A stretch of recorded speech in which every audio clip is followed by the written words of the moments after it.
요한복음 19장 23절로 27절 말씀입니다. 군병들이 예수를 십자가에 못 박고 그의 옷을 취하여 네 기째 나눠 각각 한 기씩 얻고 속옷도 취하니 이 속옷은 호지 아니하고 위로부터 통을 짠 것이라. 교독할까요?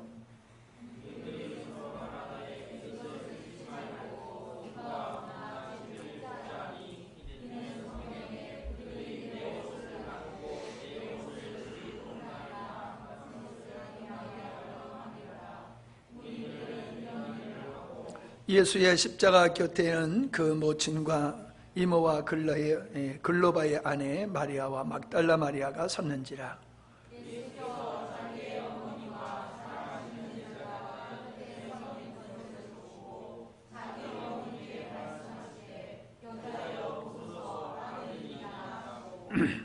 또 그 제자에게 이르시되 보라 네 어머니라 하신대 그때부터 그 제자가 자기 집에 모시니라. 아멘. 의 내용은 두 가지입니다. 제비 뽑는 군사들 그리고 세 가족에 대한 말씀입니다. 오늘 예수님을 십자가에 못 박고서 마치 전리품을 나누어 갖는 것과 같은 그런 모습을 보이고 있는 군병들을 보게 됩니다. 아무리 그들의 입장에서 예수님을 죄인이라고 정죄해서 십자가에 못 박아 죽이지만은 사람이 죽는데 그 죽는 사람의 옷을 뺏어서 자기의 것으로 삼으려고 하는 이 탐욕스러운 모습을 이 군병들이 보이는 모습을 군병들에게서 이 모습을 보면서 인간의 영적 무지와 탐욕이 어떠한가 하는 것을 생각해 보게 됩니다. 우리가 앞에서 살펴봤지만은 한편의 강도는 예수님을 그 처절하게 죽어가시는 그 예수님의 모습 속에서도 그분이 구세주인 것을 발견하게 됐잖아요. 그러나 이 군사는, 이 군병들은 예수님께서 십자가 못 박혀 죽으시면서 중보의 기도를 하는 것을 보면서도 또 그런 대화를 하는 것을 그들이 그 밑에서 충분히 목격할 수 있었음에도 불구하고 글쎄 보았는지 들었는지 아니면 못 보았는지 못 들었는지 모르겠지만은 그들의 반응은 전혀 주님과 상관없는 반응을 보이고 있음을 보게 됩니다. 저는 그런 생각이 들어요. 이 목회를 하면서 정말로 마음이 답답하고 갑갑할 때가 뭐냐면은 들을 수 있는 귀가 없는 걸 볼 때에 아주 숨이 막힐 것 같아요. 하나님의 말씀은 이게 그야말로 하나님의 말씀이기 때문에 우리가 성령의 계시 속에서 영적으로 말씀을 들어야지 말씀의 의미를 알게 되는 거거든요. 그냥 소리는 귀로 들을 수 있어요. 그러나 의미를 깨닫는다, 진리를 발견하는다, 이거는 성령의 조명이 없으면 안 되는 거죠. 다시 말하면 말씀을 들을 수 있는 귀가 있어야지 들려지는 것이지 성령의 조명이 없으면요 들어도 몰라요. 당신 죽어 그래도 가만히 있는 식이에요. 무서운 하나님의 경고의 말씀이 선포되는데도 전혀 미동도 아니하는 그러한 모습을 볼 때에는 정말로 어떻게 해야 될지 모를 정도로 속이 갑갑해요. 이 군병들이 저는 그런 사람이라고 생각해요. 아마도 이 사람들은 관심이 딴 데 있었기 때문에 예수님의 죽어가는 모습은 안중에도 없었을 거예요. 예수님이 하시는 말씀에도 이들은 관심도 없었을 거예요. 그죠? 예. 제비를, 예수님의 옷을 제비 뽑을 정도면 그들의 관심은 이분이 누군가에 있는 게 아니죠. 예수가 누군가에 관심이 있는 게 아니죠. 이거 죄 없는 이 사람이 왜 죽는 거야? 이런 관심이 하나도 없는 거죠.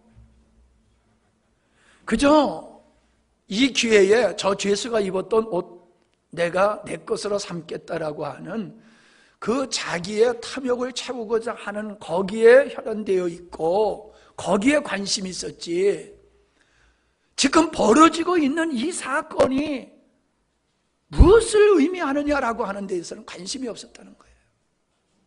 여러분, 관심이 없으면 안 보여요. 관심이 없으면 안 보여요. 관심이 없으면 안 들려요. 그러니까 우리가 영적으로 하나님을 사랑하고 하나님을 우리가 이렇게 사랑하는, 하나님을 향하여 목마름이 있고 갈망이 있는 사람은 말씀이 들려요. 근데 하나님께 관심이 없는 사람, 영적인 것에 관심이 없는 사람, 하나님의 창조의 의도에 관심이 없는 사람은 들어도 못 듣는 거예요. 뻔히 보면서도 못 보는 거예요. 그러니까 멸망받는 거죠. 예. 그가 회개할 기회지만은 한 강도는 회개할 기회를 놓쳐버렸잖아요. 보질 못해서. 그러나 한 강도는 보았잖아요. 그러니까 구원받았잖아요. 의로워서 우리가 구원받는 거 아니잖아요. 내가 죄인임을 발견하고 예수 그리스도가 나의 구세주이시며 나를 구원하셔서 하나님의 뜻을 이루시려고 하는 이 위대한 하나님의 창조의 의도가 우리에게 보여질 때에 그걸 믿는 믿음이 우리 안에 생기는 거예요. 보여지면 믿음이 생겨요. 아멘? 보여지면 믿음이 생겨요. 안 보이면 믿음이 안 생겨요. 이게 보이는 게 은혜예요. 보이는 게. 예. 이 사람들은 오직 옷을 자기의 소유로 하려고 하는데 관심이 거기만 있었잖아요. 그러니까 오늘 우리식으로 얘기하면은 땅의 것, 육신의 것, 세상 것, 잠시 있다 없어질 것, 불에 타서 없어질 것, 썩어 없어질 것, 그게 물질도 되는 거고 권세도 되는 거고 명예도 되는 거고요. 인간이 멋지다고 하는 것, 영원한 거 없잖아요. 다 빗발하고 다 소멸되고 가치가 떨어지고 다 그러잖아요. 우리가 영원한 것을 추구하지 아니하고 나를 목적으로 살게 되어지면 헛된 걸 추구하게 돼 있어요. 나를 위해서 살면 세상 것을 추구하게 돼 있어요. 썩을 것을 추구하게 돼 있어요. 그러면 그 사람은 영적인 게 보이지도 않고 들리지도 않는다니까요. 하나님의 말씀이 선포가 안 돼서가 아니에요. 예. 저는 이렇게 복음을 전하다가 이제 사람들이 아주 반갑게 이 복음에 반응하시는 분들을 보면은 제가 그냥 화들짝 놀라고 좋아해요. 근데요, 내가 속는 거예요. 그분들이 정말로 복음에 대한 관심 있는 게 아니에요. 새로우니까는 신기해서, 예, 자기가 듣지 못한 거니까는 좀 반응을 했을 뿐이지 거기에 대한 갈망이 없어요. 왜? 돌아가면은 하몽차사야. 연락이 없어요. 말씀을 들으려고 어떤 시도를 하지를 않아요. 내 앞에서는 야, 목사님, 참 목사님은 말씀 좋습니다. 이런 말씀 저 처음 듣습니다. 다음에 어떤 이런 말씀을 들을 수 있는 기회가 언제 주어질까요? 막 그래요. 근데 그리고 돌아가서는 반응이 없다니까요. 우리가 하나님의 말씀에 지속적으로 반응을 보이고 그 말씀이 내 것이 될 때까지 우리가 계속적으로 노력을 해야 되는데, 추구를 하고 사모해야 되는데 그냥 반짝 반응하고 끝나버리고 만다고요. 우리가 육의 것에 나를 사랑하면 육의 것을 추구하게 되어 있고, 육의 것을 추구하는 사람에겐 영적인 게 안 보인다, 안 주어진다. 이게 공식과 같아요. 공식과 같아요. 이게 하나님의 은혜는 목마른 자에게 가는 거예요. 하나님의 은혜는 구하고 누리는 자에게 가는 거예요. 우리가 세상 것으로 가득 차 있는데 어떻게 신령한 것이 거기에 들어갈 수 있겠냐 말이죠. 예. 저는 이 땅에 예수를 믿는다고 하는 사람들조차도 그 마음속에 탐욕을 버리지 못해요. 자기 사랑을 버리지 못해요. 자기가 원하는 탐욕을 버리지 못함으로 말미암아 계속해서 하나님의 복음이 선포되지만은 결국 스스로가 귀가 닫혔기 때문에 못 듣는 것과 같고 보지 못하는 것과 같이 영적으로 기갈한 상태에 있고 연약한 가운데 머물러 있는 이러한 영혼들을 볼 때마다 마음이 얼마나 힘든지 몰라요. 여러분, 세상의 어떤 것보다도 주님의 최고가 되어야 될 줄 믿습니다. 그 사람은 복음을 아는 사람이에요. 예수가 누군 줄 아는 사람이에요. 예수님의 누군 줄 아는 사람은 예수 위에 더 요구할 게 없어요. 그냥 예수님 한 분만이면 좋게요. 그게 예수님을 아는 사람이에요. 예수님 위에 뭔가 목마름이 있다라고 하면은 그 사람은 예수님을 모르는 사람이에요. 나 좀 알게 해줘. 그렇게 할 수는 없어요. 자기가 구해야 돼요. 자기가 구하고 자기가 두드리고 자기가 찾아야지 되는 거지. 목사님이 설교하는 사람이 가르쳐주는 사람이 그걸 어떻게 해줄 수가 있는 게 아니에요. 진리는 전할 수 있어요. 그러나 그 진리가 깨달음으로 나에게 믿음과 생명이 되어지는 것은 성령께서 그에게 역사하셔야 되는 거지 인간의 가르침으로 다 되는 게 아니라는 거지요. 근데 그 성령의 역사는 누구에게 임하느냐? 목마른 사람, 갈망하는 사람, 구하고 두드리고 찾는 사람에게 하나님의 은혜는 흘러간다는 거예요. 하나님의 은혜는 그쪽으로 흘러가요. 한편의 강도가 마지막 순간에 구원받았듯이 이 금서들도 예수님을 유대인들을 대신해서 십자가에 못 박는 게 아니라 예수님이 정말로 하나님 유대인의 왕이시구나, 하나님이로구나 하는 것을 발견할 수 있어야 되는 거 아니에요? 그러니까는 이 사람들이 예수님이 부활할 때에 지진이 일어나가지고 다 무덤이 열렸잖아요. 이 놀라운 역사를 보고 가서 제사장들한테 보고했잖아요. 그러면은 회개하고 예수 믿어야 됐을 거 아니에요. 그 정도면은. 근데 돈 주면서 입 막았잖아요. 그런 소리 하지 마라. 부활의 역사를 함구시켰잖아요. 그러니까 예수님이 죽었다가 살아나심으로 하나님의 아들이심을 입증했다고 로마서 1장에서 말씀하는 것을 본 사람들이 그 사람들이란 말이에요. 죽었던 자가 살아나는 걸 보고도 그들은 안 믿어. 이게 멸망받을 사람들의 아주 이 굳은 아주 이 완악한 모습임을 보게 돼요. 하나님의 은혜가 부족해서 구원을 못 받는 게 아니에요. 너무나 목이 아주 굳은 백성들이기 때문에 그런 하나님의 영광을 보고도 믿지를 못하는 거예요. 우리가 그러한 가운데서 참 은혜를 입고 하나님께 감사하는 게, 예배하는 게 얼마나 큰 축복입니까? 할렐루야죠? 예, 여러분, 자기를 버려야 돼요. 나를 버려야지, 세상을 버려야지 하나님이 보여요. 진리가 보여요. 복음이 능력이라고 하는 고백을 우리가 하게 돼요. 근데 이런 얘기를 하면요, 여러분이 다 이제 다른데, 다 신앙의 분량이 다른데, 여러분이 말씀을 듣다 보면 정상적인 게 뭔가가 보이잖아요. 기준, 표준이 어떤 것인지가 보이잖아요.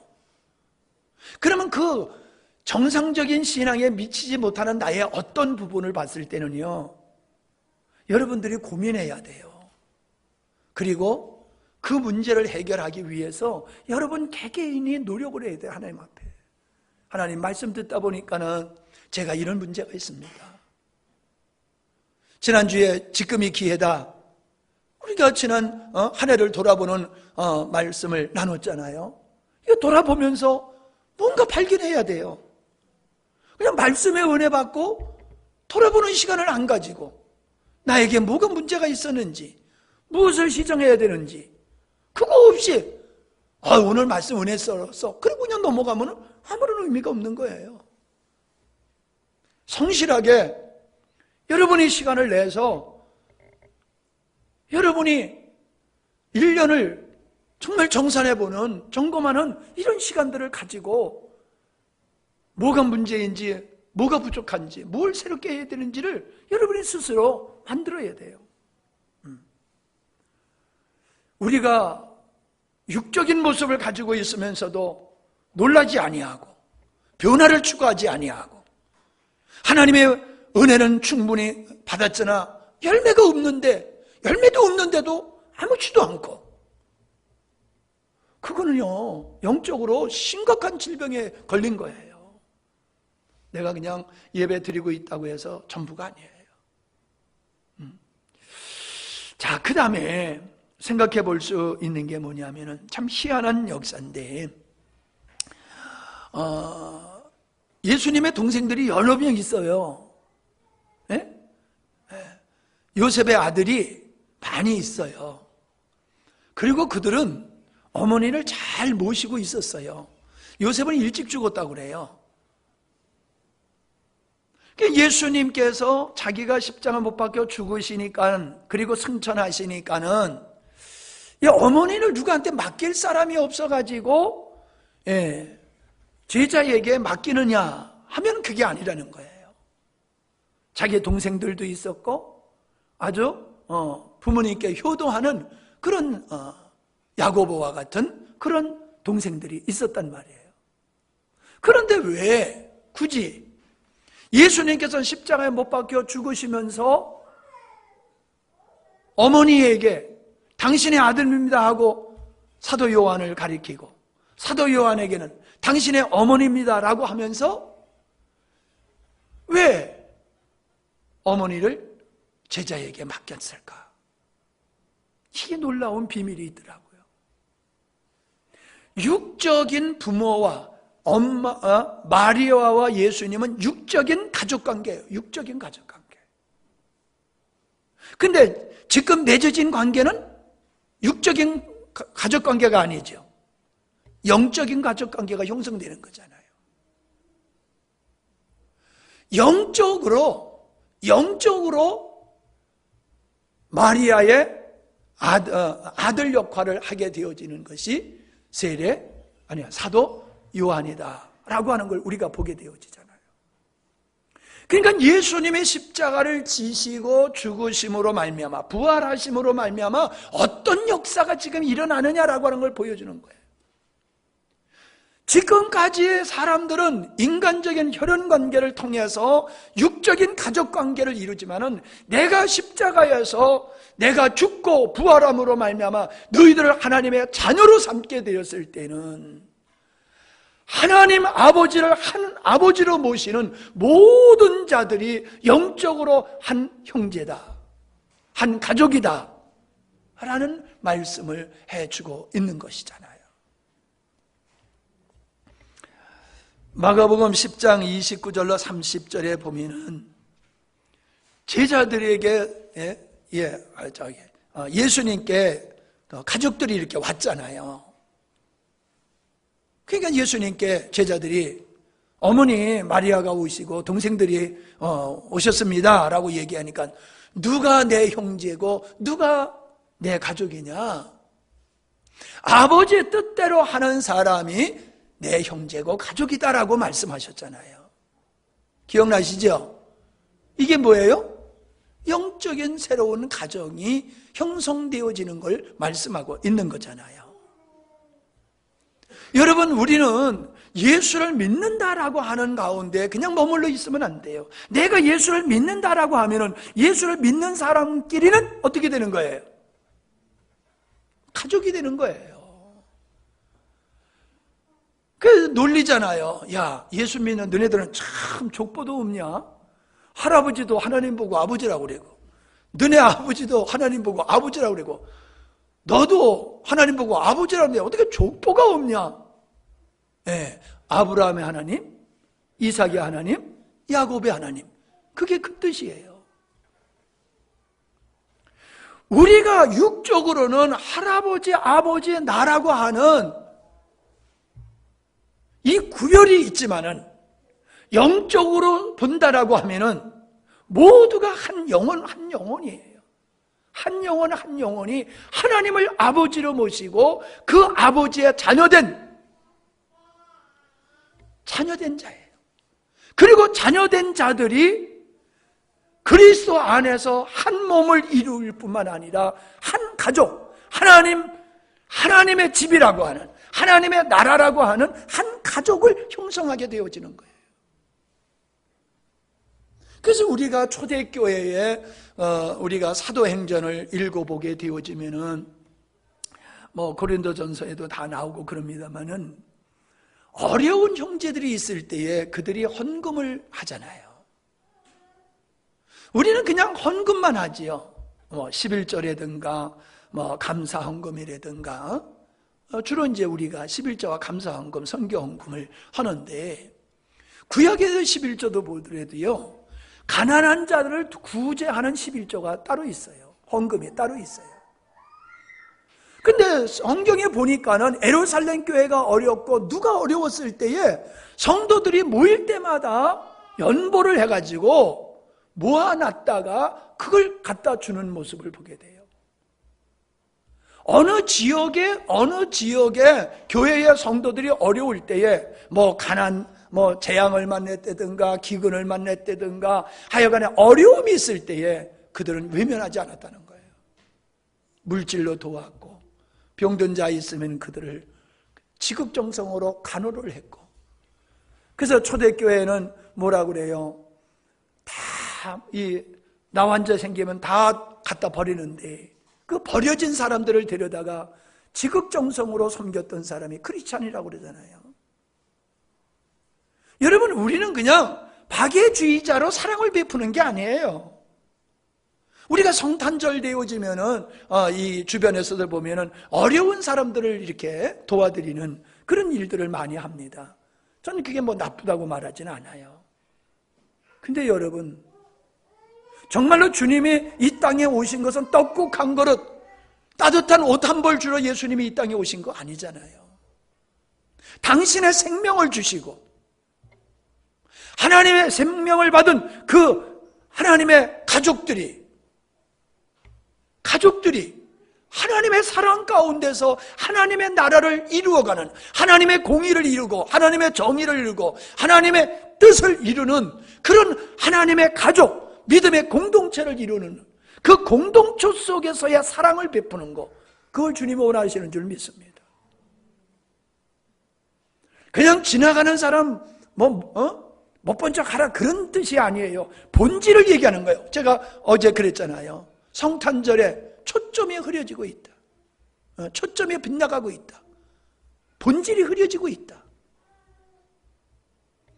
지금 하는 거 해야지요. 그러나 본질을 놓쳐서는 안 된다는 거예요. 정말로 우리 그리스도인들이 우리가 사랑을 한다라고 하면 어디서 사랑해야 되냐? 교회 안에서, 그리스도 안에서, 가족들끼리 내 몸과 같이 그렇게 하나님의 사랑을 실현하기를 원하시는 거예요. 하나님의 사랑을 가지고 세상을 못 변화시킬 수 없어요. 사랑이 부족해서가 아니라 바닷물과 같아요.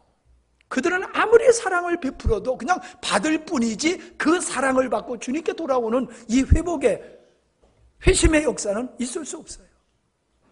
그냥 예수 믿는 사람들이 날 도와줬다 이 정도지, 그 사랑을 받고 예수님께 나간다? 그런 일도 있을 수는 있겠지요. 다시 말씀드리지만은 저는 지금 본질을 얘기하는 겁니다. 예수를 믿게 되는 것은 성령의 역사로 자기가 죄인임을 깨닫고 예수를 믿게 되는 거지, 사랑에 감복해가지고 예수 믿는 법은 없어요. 자기가 죄인임을 깨닫고 예수를 믿는 것이죠. 내 이웃을 내 몸과 같이 사랑하라라고 하는 그 이웃이 누구냐? 그리스도 안에서 한 형제, 한 가족된 자를 얘기하고 있는 거예요. 우리가 내 몸과 같이 사랑할 자는 여러분 우리 서로예요. 교회 안에서 서로 그리스도의 몸된 지체된 자들을 우리가 그렇게 사랑해야 된다는 거예요.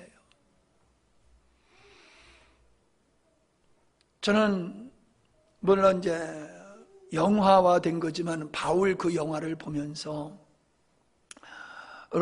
실제로 그런 일들이 충분히 있었지요. 로마에 박해가 있을 때에 그들이 한데 은밀하게 모여서 지내고 있는 그 모습을 보면서 카타콤이 생각이 났어요. 박해를 피해서 땅속에서 숨어서 사는 그들, 바깥에 있는 성도들이 땅속에 있는 성도들의 먹을 것을 제공해 주다가 밝게 되면 또 그쪽으로 숨어 들어가고, 밤이 되면 나와서 활동하고, 낮이면 굴속으로 들어가서 살던 그 사람들, 그들이 얼마나 뜨겁게 사랑했을까. 그들이 믿음을 지키기 위해서 모든 걸 버리고 어떠한 은밀한 곳에 모여서 살았을 때에 그들이 서로의 관계는 어떻을까? 사실인지 아닌지는 몰라도 북한에서 땅을 파다가 거기서 땅속에서 살고 있는 짐승과 같은 사람들을 발견했는데 그 사람들이 예수 믿는 사람이었다고 그래요. 사실인지 아닌지는 모르지만 하여간에 기사화된 거를 제가 봤는데, 그래서 그 예수 믿는 사람이 땅속에 숨어 살다가 그게 발각이 돼가지고 그들이 나와가지고 다 처형되게 되는데 아들이 먼저 처형되는 거예요. 그러니까 엄마를 부르니까는 왜 흔들리느냐, 조금 있으면 하나님 나라에 가서 같이 우리 만날 텐데 왜 흔들리냐고 그러면서 엄마가 먼저 아들이 순교되는 걸 지켜보고 또 엄마가 뒤에 순교를 당했다고 하는 그런 걸 제가 읽어본 적이 있어요. 정말로 그리스도 안에서 우리가 육체의 형제도 소중한데 하나님을 믿음으로 말미암아 그리스도의 보혈로서 하나님의 자녀된 같은 형제다, 같은 자녀다라고 하면요, 가족의 영적인 가족의 인식이 있다고 하면 조금 우리는 부족한 것 같아요. 지금의 모습은 그저 친절하게 지내는, 우리가 가깝게 지내는 정도지, 정말로 우리가 그리스도 안에서 한 가족이라고 하는 그 깊은 인식과 깊은 사랑을 가지고 우리가 지금 살고 있는가? 그 영혼을 정말로 우리가 얼마나 소중하게 여기고 얼마나 귀하게 여기고 그 영혼들을 우리가 얼마나 섬기고 있는가 하면 생각해 보니까는 저 자신부터도요, 참 그리스도 안에서 한 형제고 자매라는 말은 많이 하지만은 내 마음속에 그게 100% 내 형제같이 내 자매같이 정말로 그렇게 내가 대하고 있는가 생각해 볼 때에 부족함이 보이더라고요. 우리 영광스러운 교회가 주님이 원하시는 진짜 영광스러운 교회가 되려고 그러면요, 우리 성도들은 그렇게 돼야 돼요. 왜 그전에 우리 그랬잖아요. 결혼식에 피로연하고 있는데 먼저 사람, 결혼한 사람 폐물을 훔쳐갔잖아요. 도둑이 들어와가지고. 그래서 청년들이 다 돈을 걷어가지고 폐물 다시 해줬잖아요.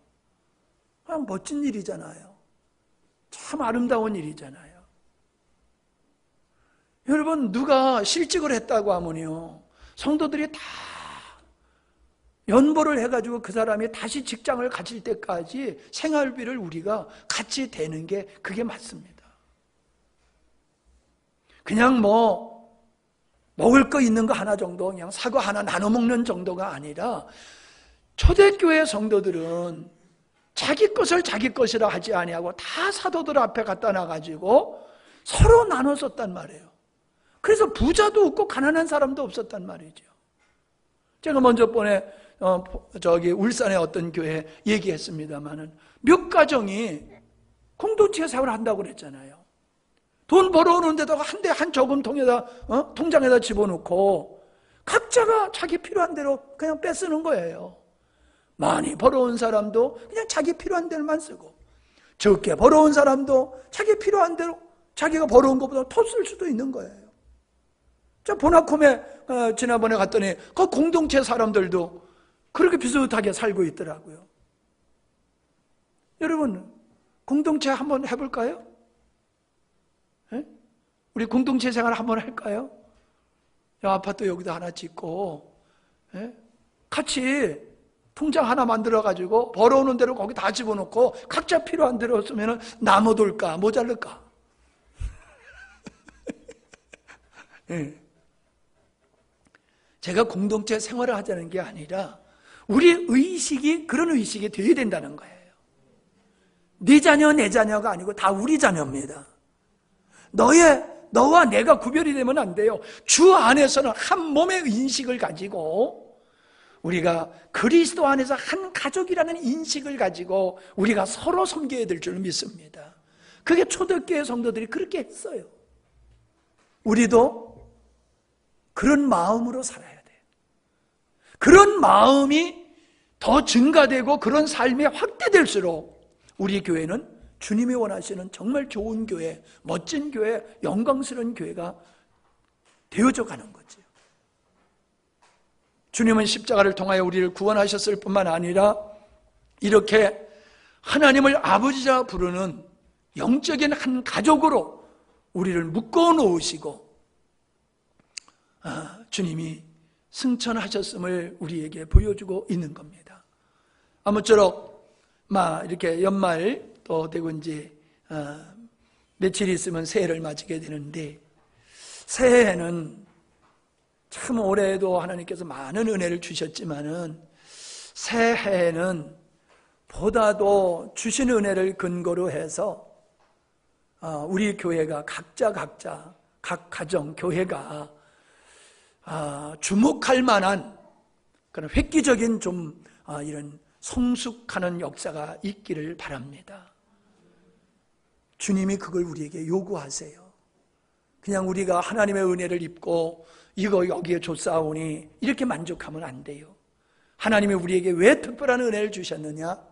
주님이 원하는 교회, 주님이 원하는 가정, 주님이 원하는 삶을 살라고 하나님께서 우리에게 많은 은혜를 주신 거예요. 그래서 우리의 태도가 바뀌어져야 돼요. 생각이 바뀌어지고 우리 의식이 바뀌어지고 우리 행동이 바뀌어지고 우리 섬김이 새로워져야 돼요. 저는 지난 주일 설교를 하면서 얼마나 은혜 받았는지 몰라요. 제가 은혜 받은 말씀은 그거예요. 너를 통하여 주변의 사람이 얼마나 덕을 보고 사느냐, 너를 통하여 주변의 사람이 얼마나 변화되었고 새로워졌느냐, 그 질문이 제가 설교를 하면서도 제 마음속에 그게 얼마나 은혜가 되는지 몰라요. 그래, 내가 주님 앞에서 제대로 살았다라고 하면은 나를 통해서 하나님의 은혜를 입은 사람들이 점점 증가하는 거야. 이게 축복이야. 내가 뭘 얻어서가 아니라 내가 하나님의 은혜의 통로로 내가 힘든 영혼들 살리고 지친 영혼들 위로하고 격려하고 나를 통하여 그들이 새로워지고 변화된다는 얼마나 귀하고 즐거우냐는 거예요. 지금 광고식으로 얘기해도 될 것 같은데 2월 9일 날 우리 교회에서 결혼식이 있습니다. 근데 이 결혼식은 너무나도 특이한 결혼식이에요. 그 결혼을 하는 당사자들이 우리 여름 집회에 와가지고 은혜를 입고 이분들이 새로워진 사람들이에요. 영적으로 육적으로 새로워져가지고 결혼을 하게 됐어요. 이번 지나간 그 여름에 아버지 어머니 그 목사님 모시고 왔던 그 해병대같이 머리 짧게 깎은 친구 있잖아요. 그 친구거든요. 아버지 어머니 모시고 왔는데 여자 입장에서 보면 시아버지 시어머니 될 분을 모시고 와가지고 여름 집회 참석하고 자기 어머니 모시고 와서 여기서 상견례를 했다니까요. 집회 때. 그리고 결혼을 하게 되는데 여기서 하겠다는 거예요. 여기서. 자매는 서울에요. 그 형제는 부산이에요. 여기 와서 하겠다는 거예요. 그리고 목사님이 줄에 서주세요. 세상에 나 참 목회를 하면서 이런 기쁜 일이 어디 있습니까?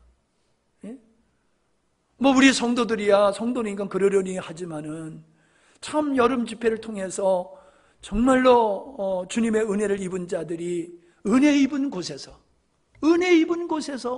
예배로 결혼식을 하고 싶다는 거예요. 은혜 입은 곳에서.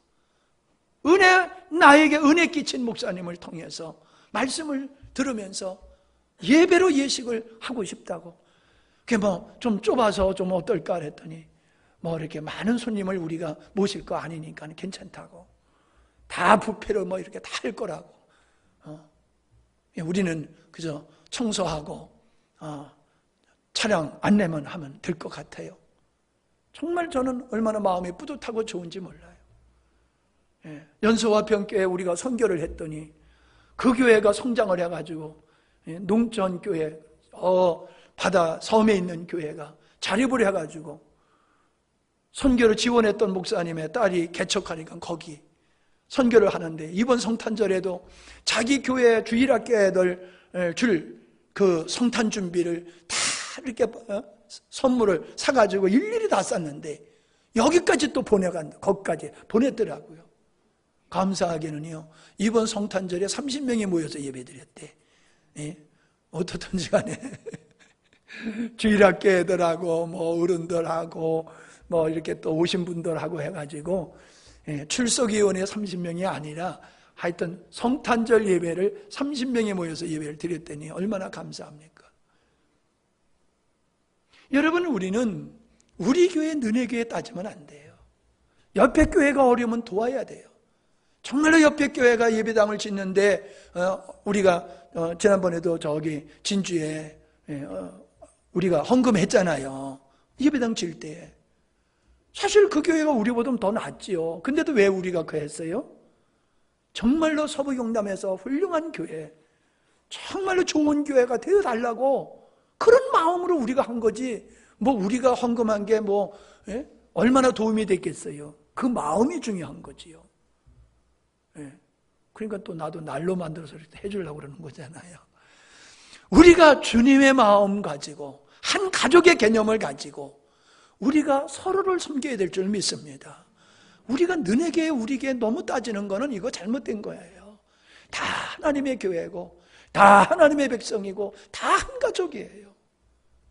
그런 마음으로 우리가 여름에 오시는 분들도 그렇게 섬겼더니 이 멋진 일이 벌어지고 있잖아요. 세상에. 얼마나 여러분은 감동을 안 받으시는 것 같으네. 너무 감동받아서 그런지 나는 너무 그냥 감동이 됐어요. 너무. 근데 오늘 또 전화가 왔어. 왜 하나 그랬더니 꽈배기 잡수세요? 잘 먹지. 보내드릴게요. 그러니까 사모님 조금만 보내라고. 조금만 보내지 말라고 그래. 많이 보내라고 그래. 많이. 왜 그러냐면 조금 보내 그러면 싫어하는 줄 알아. 그냥 인사치로 보내는 줄 안단 말이야. 그래서야 이제 나 좋아하니까 많이 보내. 그래 이제 진짜 좋아하는 줄 알지. 쬐끔 보내 그러면 싫은데 보낸다고 그러니까는 그냥 인사치로 보내 그러는 것 같아. 느낌이. 그래서 그냥 내가 많이 보내 내가 그랬는데 많이 보내면 같이 나눠 먹을게 또. 조금이면 나 혼자 먹고. 우리는 주 안에서 한 가족임을 명심하십시다. 주님의 사랑으로 예수 그리스도의 피로 우리는 한 가족 된 사람이에요. 그래서 어려운 일이 있을 때 적극적으로 가서 같이 함께 위로하고 우리가 격려하고 좋은 일 있으면 열심히 가서 또 같이 기뻐하고 해야지. 난 바쁘니까 빠질 거야. 난 힘들어서 빠질 거야. 난 그런 사람 보면요. 그럼 당신 힘들 때 다른 사람이 나 힘들어서 다 빠질 거야. 그러면 어떡할 거예요? 그럼 나 혼자 가야 되잖아. 난 그러면 아주 그냥 걱정이 태산이야. 하여간에 우리는요. 우리 형제가 결혼을 하면은 형제 중에서 결혼하면은 빠질 수가 없잖아요. 어떻게 형제가 결혼하는데 빠져요? 형제가 어려움을 당했는데 어떻게 빠져요? 말도 안 되는 거지요. 우리는 그런 관계를 가져야 될 줄 믿습니다. 저 집이 숟가락, 젓가락에 몇 개가 있는지 그 정도는 모른다 할지라도 굶는지 잘 먹는지 그 정도는 알아야 될 줄 알아요.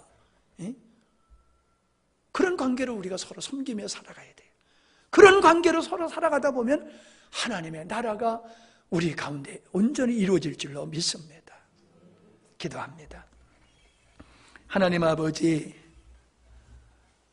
자기를 사랑하고 세상에 탐욕에 빠져있던 군병들은 자기 손으로 예수님을 죽이는 이 어리석음을 범하고 그걸 깨닫지도 못하고 있습니다. 구원받을 기회를 그들은 예수님을 조롱하고 탐욕을 채우는 기회로 삼고 있음을 보게 되면서 오늘날도 많은 사람들이 하나님의 구원의 계획을 상실하고 자기들의 탐욕을 채우기 위해서만 급급하여 살아가는 모습들을 보면서 은혜가 임하여도 그 은혜가 은혜인 줄 모르고 그렇게 은혜를 헛되게 보내며 살아가는 사람들이 많이 있음을 봅니다. 우리에게 깨닫게 하시니 감사합니다. 보여지게 하시니 감사합니다. 듣게 하시니 감사합니다.